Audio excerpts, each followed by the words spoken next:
जी हाँ साथियों, बहुत बहुत स्वागत करता हूँ। मैं रोहित सर आज कक्षा 10 के परिवहन चैप्टर से कुछ इम्पोर्टेंट जो 2025 यूपी बोर्ड एग्जाम में पूछा जाएगा उन सभी प्रश्नों के बारे में हम चर्चा करेंगे।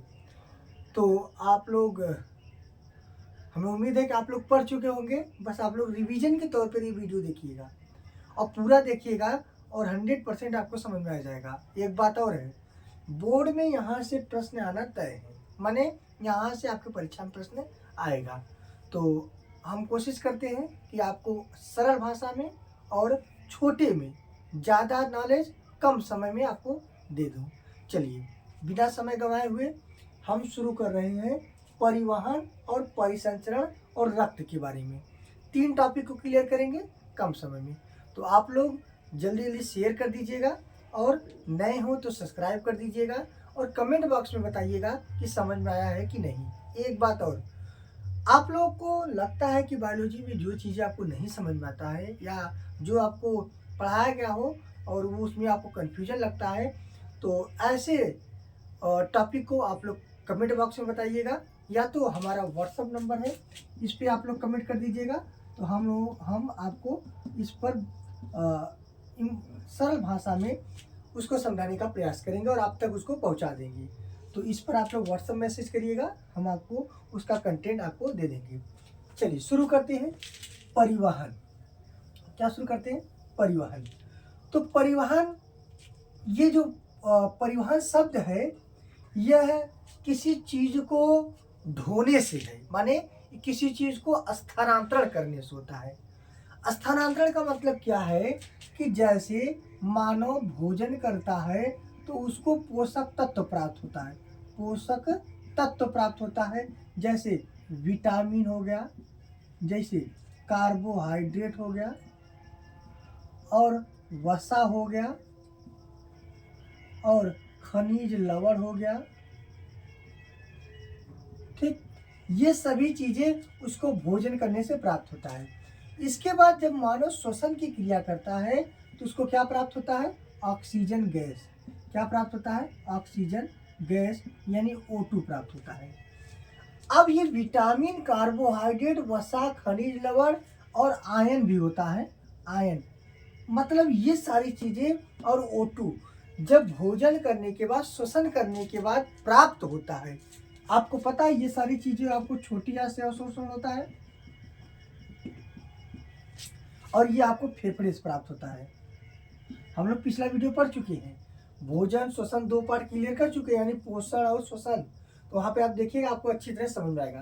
तो भोजन करने के बाद जो पोषक तत्व होता है जैसे विटामिन, कार्बोहाइड्रेट, वसा, खनिज लवण, आयन और श्वसन करने के बाद जो ऑक्सीजन प्राप्त होता है, ये सब जब हमारे शरीर में इन सभी पदार्थों का स्थानांतरण होता है एक स्थान से दूसरे स्थान तक, सभी ऊतक और कोशिकाओं तक, तो इसी को हम बोलते हैं का परिवहन। का बोलते हैं? परिवहन।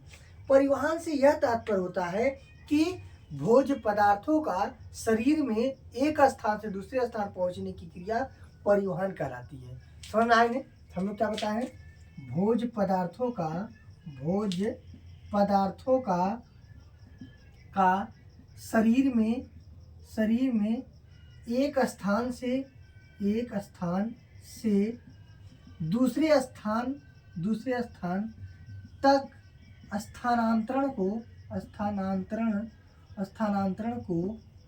परिवहन कहते हैं। क्या कहते हैं? परिवहन कहते हैं। समझ में आ गया ना? एक बात और ध्यान दीजिए, थोड़ा ध्यान दीजिएगा। हम आप जब भोजन करते हैं, जैसे दाल, चावल, रोटी जो भी कुछ खाते हैं, वो डायरेक्ट आपके ब्लड में नहीं जाता है। वो आपके डायरेक्ट ब्लड में नहीं जाता है, वो आपको डायरेक्ट ऊर्जा नहीं दे देता है। पहले उसका पाचन होता है, उसके बाद उसमें पोषक तत्व निकलते हैं। वह पोषक तत्व आपके पूरे शरीर में क्या करता है? परिवहन करता है, यानी पहुंचता है। उसी को हम बोलते हैं परिवहन। समझ में आ गया ना? भोज्य पदार्थों का शरीर में एक स्थान से दूसरे स्थान पहुंचने की क्रिया क्या कहलाती है? आपको परिवहन कहलाती है। ठीक है ना? भोज्य पदार्थों का शरीर में एक स्थान से दूसरे स्थान तक स्थानांतरण को ही परिवहन कहते हैं। किसी कोई दिक्कत है बता दीजिएगा। किसी कोई दिक्कत है बता दीजिएगा। कोई दिक्कत नहीं, ध्यान से समझिएगा कि भोजन करने के बाद उसमें उपस्थित जो पोषक तत्व हैं उन्हीं का शरीर में एक स्थान से दूसरे स्थान तक के स्थानांतरण को या पहुंचने की क्रिया को या एक स्थान दूसरे स्थान कोशिकाओं में जाने की प्रक्रिया को क्या बोलते हैं? परिवहन कहते हैं। ठीक, समझ आ गया भैया ना? चलिए ठीक है। अब हम आगे बात करते हैं कि परिसंचरण क्या होता है। परिवहन तो समझ में आ गया, परिसंचरण। चलिए अब परिसंचरण में बताया जाता है, परिसंचरण दो शब्द से मिलकर बना है। परिधन संचरण दो शब्द से मिलकर बना है, ठीक ना? परिधन संचरण इसको बोलते हैं सर्कुलेशन। क्या बोलते हैं? सर्कुलेशन बोलते हैं, सर्कुलेशन बोलते हैं। सुने होंगे ना, ब्लड सर्कुलेशन माने रक्त परिसंचरण, ठीक ना? सर्कुलेशन माने होता है कि एक स्थान से दूसरे स्थान तक पहुंचना। तो यहाँ पे परि का मतलब होता है चारों तरफ, पापा की परि नहीं, चारों तरफ। अब संचरण का मतलब होता है संचार, संचरण होना माने पहुंचना, ठीक ना? संचरण मतलब पहुंचना, ठीक ना? संचरण का मतलब क्या होता है? पहुंचना होता है। तो यानी कि जब भोजन करते हैं तो ये सब पोषक तत्व तो प्राप्त होता है, छोटी आंत से अवशोषण होता है, आप सभी को पता है छोटी आंत में क्या होता है? अवशोषण की क्रिया होती है। तो ये सब चीज़ों की जब प्राप्ति होती है, विटामिन, कार्बोहाइड्रेट, वसा, खनिज, लवण, ये सब जब प्राप्त होते हैं और ऑक्सीजन जब प्राप्त होता है, वह किसके सहायता चलता है? रक्त की सहायता चलता है। किसके सहायता चलता है? रक्त के द्वारा चलता है, ब्लड उसको लेकर जाता है। तो रक्त की सहायता से जब शरीर में पूरे स्थान पर पहुंचता है, यानी जब शरीर में रक्त की सहायता से सभी कोशिकाओं तक जब ये रक्त की सहायता से पहुंचता है, इसी को क्या बोलते हैं? परिसंचरण। क्या बोलते हैं? परिसंचरण, ठीक ना? और परिसंचरण का मतलब क्या होता है? परिसंचरण में जो भोज्य पदार्थ होते हैं यानी पोषक तत्व होते हैं, इनका कोशिकाओं व ऊतकों के मध्य इनको क्या करता है? स्थानांतरण करता है। क्या करता है? स्थानांतरण करता है। यह भोज्य पदार्थों को कोशिकाओं और ऊतकों के मध्य क्या करता है? स्थानांतरण करता है। तो आपने क्या सीखा परिसंचरण में? कहे हैं कि भोज्य पदार्थों का या भोजन करने के पश्चात जब भोजन पच जाता है तो पोषक तत्वों की प्राप्ति होती है। इन पोषक तत्वों को रक्त की सहायता से शरीर के कोशिकाओं व ऊतकों के मध्य स्थानांतरण को ही परिसंचरण कहा जाता है। सिंपल भाषा में क्या कहेंगे कि भोज्य पदार्थों का या पोषक तत्वों का रक्त की सहायता से एक स्थान से दूसरे स्थान तक के स्थानांतरण को परिसंचरण कहा जाता है। क्या कहा जाता है? परिसंचरण कहा जाता है। सभी प्राणियों में परिसंचरण की क्रिया होती है। सभी प्राणियों क्या होता है? परिसंचरण की क्रिया होती है, लेकिन सब में परिसंचरण अलग अलग प्रकार का होता है, ठीक है ना? आपको आगे बताएंगे परिसंचरण तंत्र के प्रकार, आगे बताएंगे। तो सब में परिसंचरण जो होता है वह अलग अलग प्रकार का होता है। किसी में रुधिर वाहिनियां पाई जाती है, किसी में रुधिर वाहिनियां नहीं पाई जाती है, जिसे हम लोग धमनी शिरा कहते हैं ना, अभी आगे बताएंगे। तो समझ में आ गया ना? परिवहन का मतलब भोज्य पदार्थों का शरीर में एक स्थान से दूसरे स्थान पहुंचने की प्रक्रिया को परिवहन कहते हैं, ठीक ना? या पोषक तत्वों का रक्त की सहायता से शरीर में ऊतकों तथा कोशिकाओं तक पहुंचने की प्रक्रिया को परिसंचरण कहते हैं, ठीक ना? अब परिसंचरण तंत्र क्या होता है? परिसंचरण तंत्र क्या होता है भैया? जहां पर आपको परिसंचरण तंत्र शब्द दिखे, का दिखे? तंत्र यानी का सिस्टम, का दिखे? तंत्र दिखे, सिस्टम दिखे। तो तंत्र का मतलब होता है कि जहां पर उस प्रकार का अंग मिलकर काम करते हैं तो तंत्र का निर्माण करते हैं। जैसे पाचन तंत्र माने पचाने की क्रिया में जितने अंग भाग लेते हैं सभी को पाचन तंत्र कहते हैं। श्वसन तंत्र, श्वसन की क्रिया में जितने लोग भाग लेते हैं, चाहे नाक हो, चाहे आपका ग्रास नली हो, चाहे आपका कुपिका हो, चाहे आपका श्वसनी हो, चाहे श्वसनिकाएं हो, चाहे श्वास नली हो, जितने भी भाग लेते हैं सबको श्वसन तंत्र कहेंगे। जैसे उत्सर्जन तंत्र, गंदे पदार्थों को निकालने में जितने लोग भाग लेते हैं उसे उत्सर्जन तंत्र कहते हैं। इसी प्रकार से रक्त को एक स्थान से दूसरे स्थान पहुंचाने में जितने लोग मिलकर भाग लेते हैं उन्हीं को परिसंचरण तंत्र कहते हैं। क्या कहते हैं? परिसंचरण तंत्र कहते हैं। यानी परिसंचरण तंत्र का मतलब कि शरीर में वह तंत्र जो सम्मिलित रूप से या मिलकर परिसंचरण की क्रिया को भली भांति निभाते हैं, परिसंचरण तंत्र कहलाते हैं, ठीक है ना? तो हम आपको परिवहन की परिभाषा, परिसंचरण की परिभाषा और परिसंचरण तंत्र की परिभाषा तीनों को बता दिए हैं। तो आप लोग वीडियो को पीछे करके इन तीनों को आप देख सकते हैं। चलिए अब आगे आपको बताएंगे परिसंचरण तंत्र के प्रकार। तो आप लोग अगला हिंट लिएगा, परिसंचरण तंत्र के प्रकार। एक बात और बता दें, अगर आपको ये चीजें नहीं समझ में आ रहा है तो वीडियो को 1-2 बार आप लोग पीछे कर करके देख लीजिए, तो आपको समझ में आ जाएगा। और हम देखिए एकदम सिंपल में बता रहे हैं, कोई रटा हुआ कोई किताब का ये सब परिभाषा नहीं बताया जा रहा है। तो हम लोग क्या पढ़ेंगे, परिसंचरण तंत्र के प्रकार। परिसंचरण तंत्र के प्रकार, types of circulatory system. Types of circulatory system, परिसंचरण तंत्र के प्रकार। यूपी बोर्ड में क्लास 10 के लिए इंपॉर्टेंट है 2025 परीक्षा में, ध्यान रखिएगा।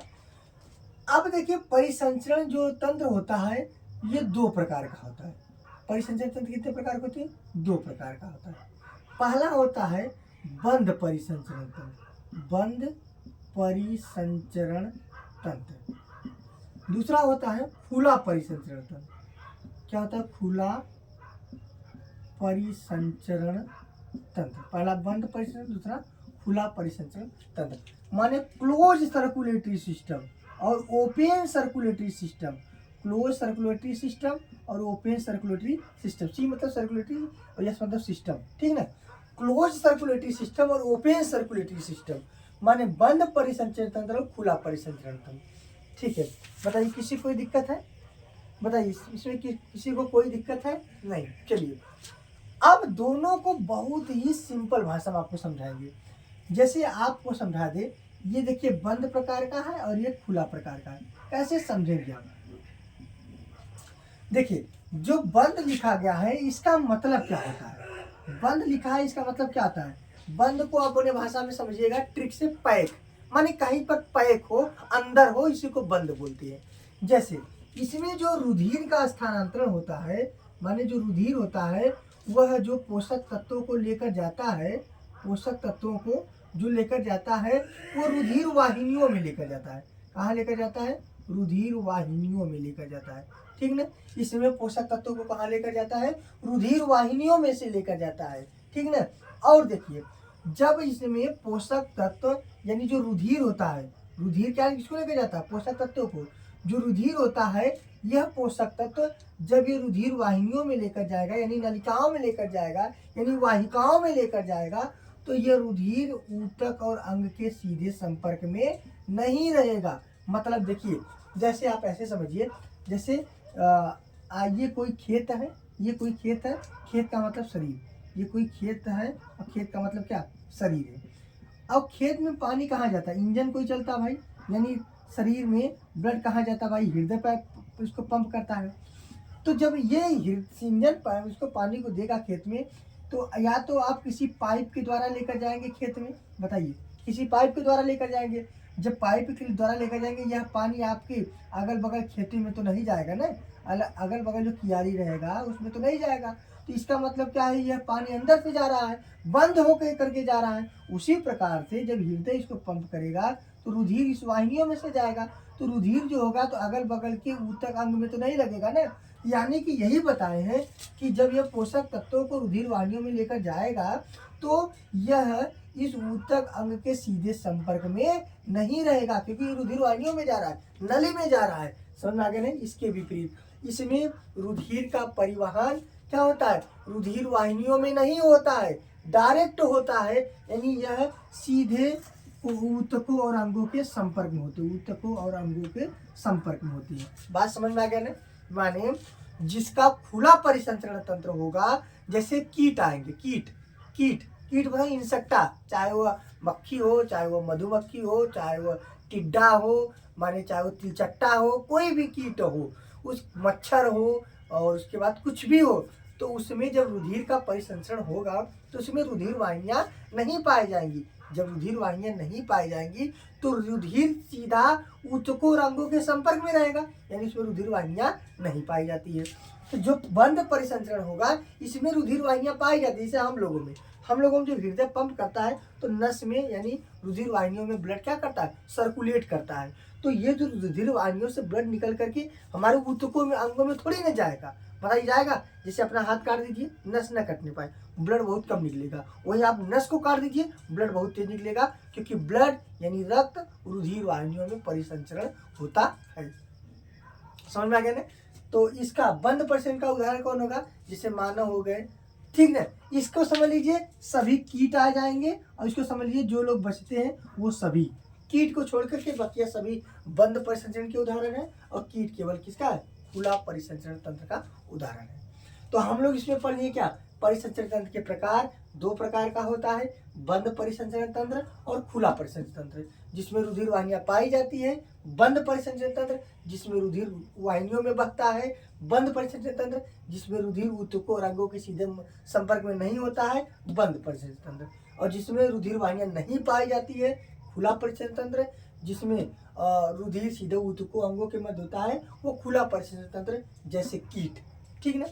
चलिए अब हम लोग बात करते हैं आगे रुधिर के बारे में, ब्लड के बारे में। चलिए इसको मिटा दे रहे हैं, इसको हम लोग मिटा दे रहे हैं। चलिए, रुधिर को पढ़ने के लिए, ब्लड को पढ़ने के लिए आपको जानना होगा कि ब्लड है क्या, ब्लड क्या होता है। थोड़ा बहुत ब्लड के बारे में जानकारी होना चाहिए। चलिए हम लोग ब्लड के बारे में थोड़ा सा बात करते हैं। जिससे ये रक्त है, ब्लड है। अब ये ब्लड क्या होता है? ठीक, सबसे पहले देखिए, रक्त एक संयोजी ऊतक है। क्या है? संयोजी ऊतक है। और कैसा? तरल संयोजी ऊतक है।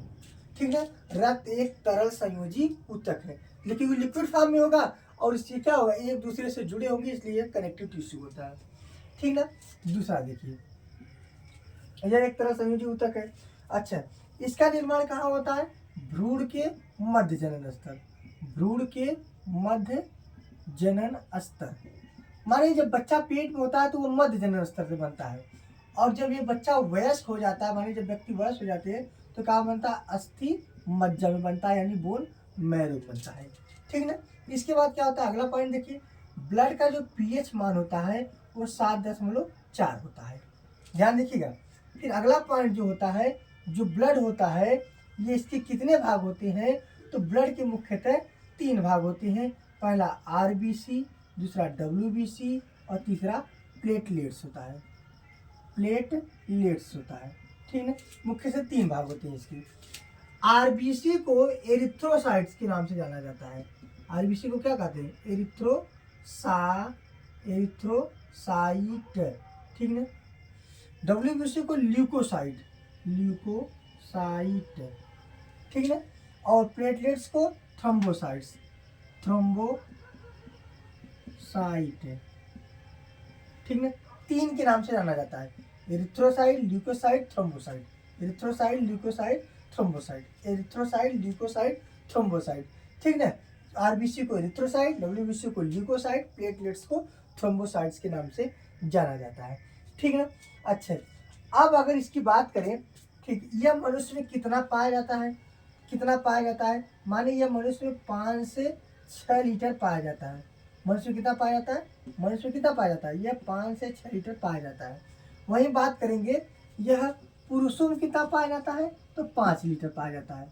पुरुष में कितना पाया जाता है भैया? 5 लीटर होता है। और वहीं बात करें अगर स्त्रियों में कितना पाया जाता है, तो स्त्रियों में ये पाया जाता है 4.5 लीटर पाया जाता है। ठीक है, 4.5 लीटर किसमें पाया जाता है? स्त्री में पाया जाता है। कोई दिक्कत नहीं है ना? बताइए, कोई दिक्कत नहीं है ना? ठीक है। अब देखिए, ये तो हो गया रक्त के बारे में। रक्त के बारे में हम लोग आपको बता दिए, ये क्या होता है? ये रक्त होता है। और अब आगे बात करेंगे रक्त के कार्य। ये आपसे पूछा जाएगा कि रक्त का कार्य बताइए। तो रक्त के कार्य के बारे में बात करते हैं। आप लोग इसको नोट कर लीजिएगा, 1 2 3 4 5 6 7 8 पॉइंट नोट कर लीजिएगा। और रक्त का कार्य इतना बहुत है, इतना बहुत है आपके रक्त के बारे में जानकारी, क्योंकि हम लोग तैयारी करा रहे हैं, कोई सिलेबस तो पढ़ा नहीं रही है कि तो तैयारी में आपको वही चीजें बताएंगे जो आपको परीक्षा में लिखना है। पहला इसका कार्य बता दें, पोषक तत्वों का स्थानांतरण करता है। ठीक है, ये जो भोजन करते हैं उसमें जो पोषक तत्व होता है उसका क्या करता है? स्थानांतरण करता है, यानी शरीर में एक स्थान से दूसरे स्थान पहुंचाता है। O2 का माने ऑक्सीजन का स्थानांतरण करता है। क्या करता है? स्थानांतरण करता है। अगला देखिए, उत्सर्जी पदार्थ को भी बाहर निकालता है। उत्सर्जी उत्सर्जी पदार्थ को भी बाहर निकालता है। उत्सर्जी मतलब गंदे गंदे पदार्थ को भी ये क्या करता है, बाहर निकालता है। ठीक ना, बाहर निकालता है। ये तो ब्लड का 3 मुख्यतः कार्य हो गया है। ठीक ना, अगर किसी को कोई दिक्कत है बताइए, कोई दिक्कत हो बताइए। और क्या करता है, रोगों से भी बचाता है। रोगों से क्या करता है, बचाव करता है, यानी रोगों से भी बचाता है। और क्या करता है, और क्या करता है, इसका और क्या कार्य होता है, ये शरीर को नियंत्रण करता है, नियंत्रित करता है। क्या करता है, नियंत्रण करता है या नियंत्रित करता है। ठीक है ना, ये ब्लड का 5 काम हो गया। कैसे लिखेंगे, यह पोषक तत्वों का स्थानांतरण करता है, यह ऑक्सीजन का स्थानांतरण करता है, उत्सर्जी पदार्थों का स्थानांतरण करता है, रोगों से भी बचाता है, तथा यह शरीर को नियंत्रण करता है। क्या करता है, शरीर को क्या करता है, नियंत्रण करता है। इस प्रकार से हम लोग आज क्या क्या पढ़े, परिवहन क्या है, परिवहन के अंतर्गत क्या क्या होता है, परिसंचरण किसे कहते हैं, परिसंचरण तंत्र किसे कहते हैं, परिसंचरण तंत्र कितने प्रकार के होते हैं, खुला परिसंचरण तंत्र क्या होता है, बंद परिसंचरण तंत्र क्या होता है, इसके बाद रक्त क्या होता है, तथा रक्त का कार्य क्या होता है। लगभग 5 टॉपिक क्लियर कर दिए हैं। तो आप लोग इसको जरूर देखिएगा। अगर आप लोग नए हैं तो इसको सब्सक्राइब करिएगा, हाँ शेयर करना मत भूलिएगा। ठीक है, बहुत बहुत धन्यवाद।